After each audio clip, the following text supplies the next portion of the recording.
Fl-aħħar ftit snin, id-dinja akademika bdiet tgħix rivoluzzjoni diġitali kaġun tal-intelligenza artifiċjali u għodod diġitali li qed jagħmluha possibbli biex f'ħakkatajn l-istudenti jiksbu kull xorta ta' informazzjoni li jħolmu dwarha.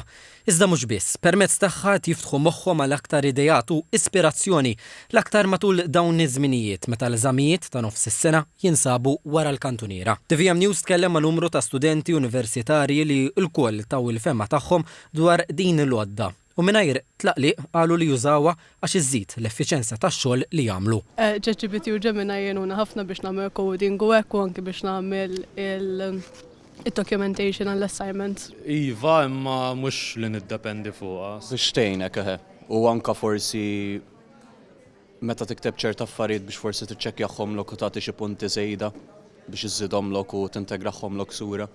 Hija tgħin imma hija biċċa għodda, pereżempju qabel ma kellekx il-calculator, ma kellekx il-computer li stess hija biċċa għodda li inti trid tadatta liha u tipprova tuża l-aħjar li tista'.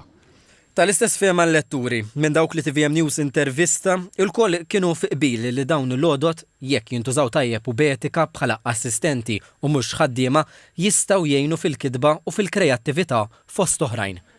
Ma' żmien dejjem ikun hemm għodda u mezzi ġodda li jgħinu fit-tagħlim u jgħinu wkoll fir-riċerka.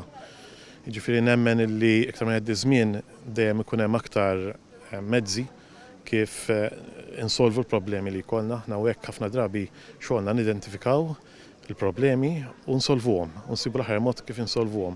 Hija għodda li tista' tintuża b'mod kreattiv ħafna, ġifieri llum għanidu hekk. Wieħed irid jieħu konoxxenza tat-teknoloġija li qiegħda magħna. Ovvjament tista' tiġi abbużata wkoll, ġifieri jekk jiena nagħti assignment u sempliċement l-istudent jiddeċiedi li minflok jikteb l-assignment sempliċement jafas 4 keywords u toħroġ l-essej lesta dak huwa abbuż. Il-ħsieb kritiku naqas ħafna fl-istudenti ħabba li qed jiddependu ħafna fuq l-intelligenza artifiċjali. Mhux dejjem il-każ. Jiena ġieli nkun qed nagħti lezzjoni u pereżempju ninsa xi data jew ninsa l-kuntest. Ngħidulhom għandkom il-computer, għamlu s-search l-AI, il-Google, jiena m'iniex il-Google, jiena nifsi ġifieri minn dak lat u ġifieri jistgħu jużaw l-AI b'mod interattiv ukoll fejn ġieli waqt lezzjoni jiena jkolli xi dubju fuq xi ħaġa jew il-kuntest nilhom tistgħu tiċċekkjaw tarawha di. Ġifieri da ma nimniex xi walking encyclopedia li kull lettur se jkun jaf kollox dak il-ħin, ġifieri interreġixxi. Jiena naħseb tissir b'mod għanidu hekk etiku. Ġifieri fejn jiena ma niddejaqx hekk xi ħadd jgħid isma' jien użajt l-AI biex nagħmel dil-biċċa riċerka jew biex jikkorreġi li s-sintassi. Biss wieħed irid ikun ċar u jgħid fejn uża l-AI biex tipprova dak li jkun kważi tbellaħħa lill-lettur li dan għamiltu kollu inti meta fil-fatt tkun m'għamilta fast 4 keys u tajtu. Ġifieri naħseb hemmhekk trid tidħol dak li huwa l-etika u l-onestà u din hija xi ħaġa reċiproka bejn il-lettur u l-istudent.